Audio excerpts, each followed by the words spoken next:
Hello everyone, my name is Seth and I am the person behind the account Qing Chinese. And on that Instagram account, I started a series where I take a look at characters in depth kind of and looking at what they mean, what words are used in.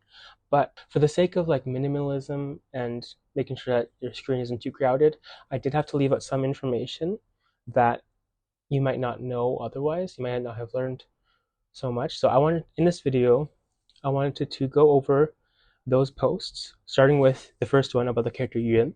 I wanted to go over the posts, kind of explain in more detail, more about the character, its definitions, and its usages, just so you guys have a better idea. And that might help you understand what the post is about. So I think I'm going to do a video for each one of the posts I do in this series. So far I've done two. The first one is on the character Yuan, which is what I'll be talking about today. And I've done another one about the character Shuo/Shui, which I'll probably talk about in the next video, so stay tuned for that. But yeah, let's get started. So the first character we looked at was the character Yuan. Yuan. You can see the character here. And in the second picture, I give the definitions. Now, these definitions might not be something that you'd find if you searched in like Pleco or an online Chinese dictionary. And that's because these definitions come directly from the Tsinghua Chinese dictionary.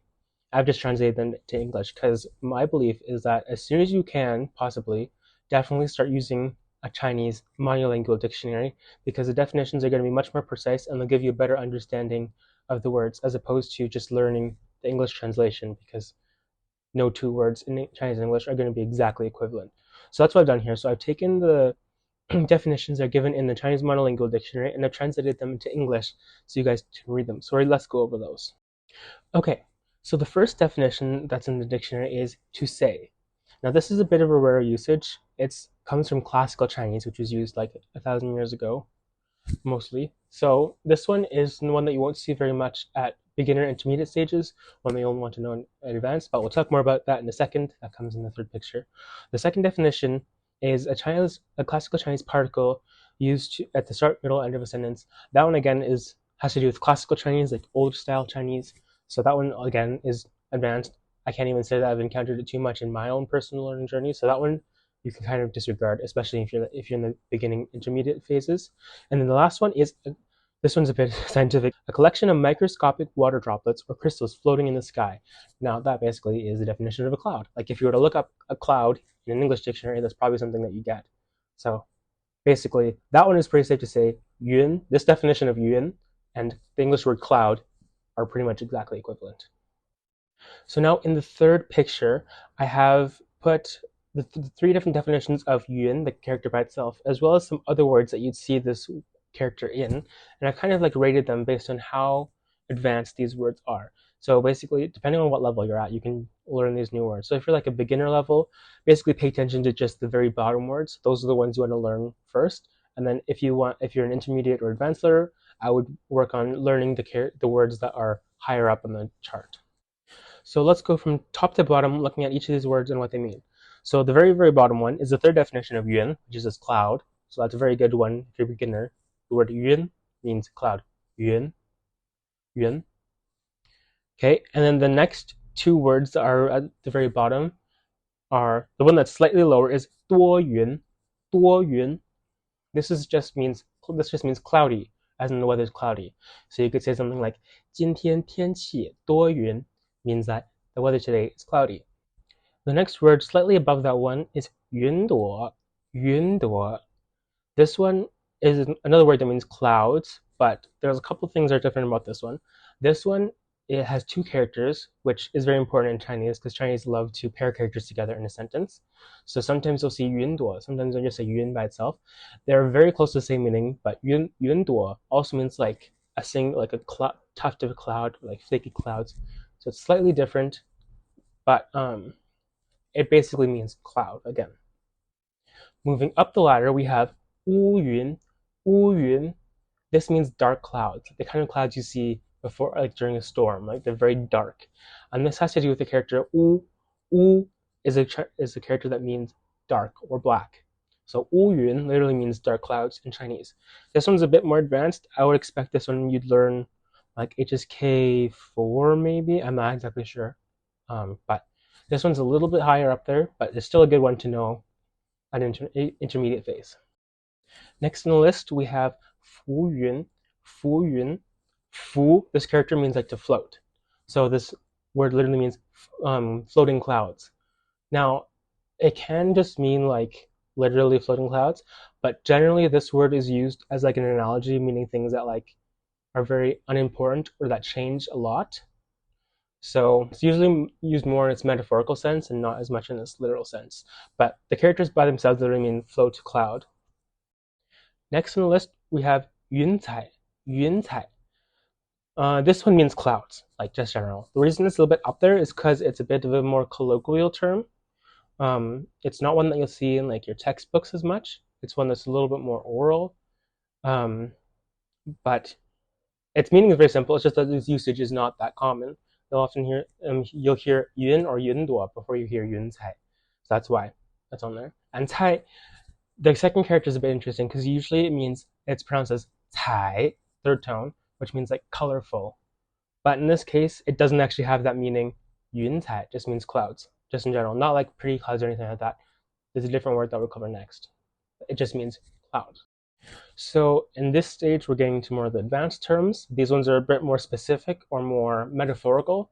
So you won't see those ones as common, but they're good ones to know if you're in your intermediate phase and you want to kind of get to that advanced phase. So the first one is 云霞. 云霞. This one's a very pretty word. Yun means clouds, and xia, xia.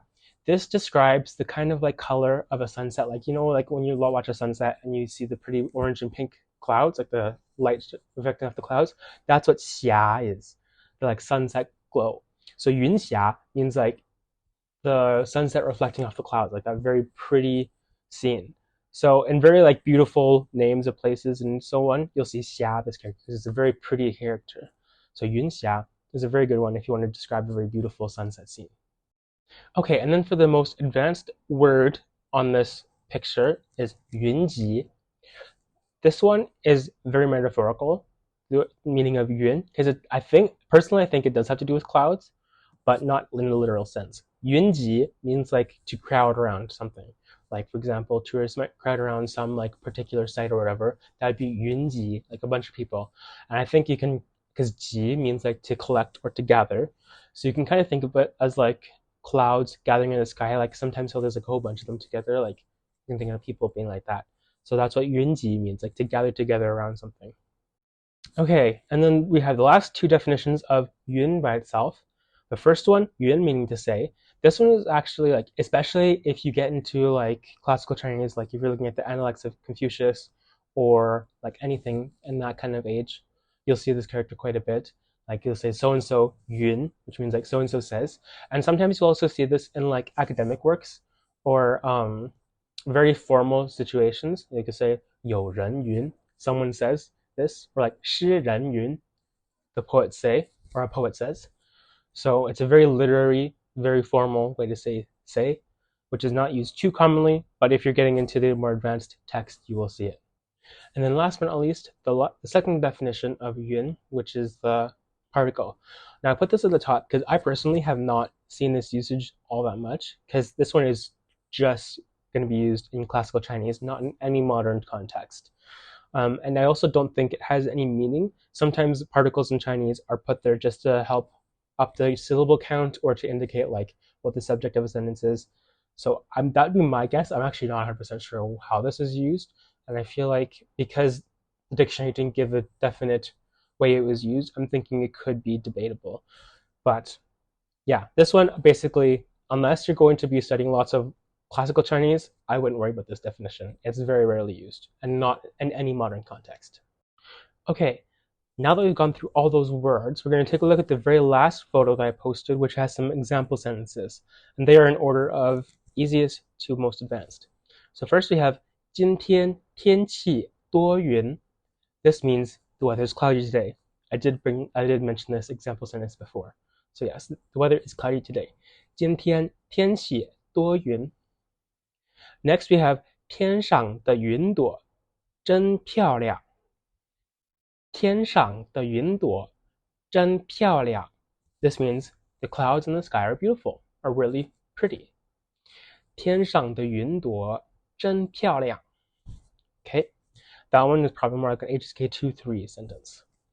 Next one, 浓厚的乌云遮住了太阳。浓厚的乌云遮住了太阳。This sentence means the thick, dark clouds covered up the sun. 浓厚 is a word that means like thick. In both sense, 浓 means like thick of like a liquid, like viscous, or of a flavor is very strong, and 厚 means thick, as in like physically thick, opposed to thin. So you can get a very vivid imagery from those two characters put together.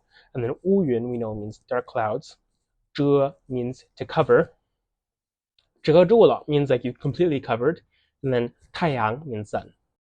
I would put this sentence probably in the HSK 4 to 6 range, probably somewhere around 5. Okay, and then we have the last sentence, which is a more advanced one because it directly quotes a poem.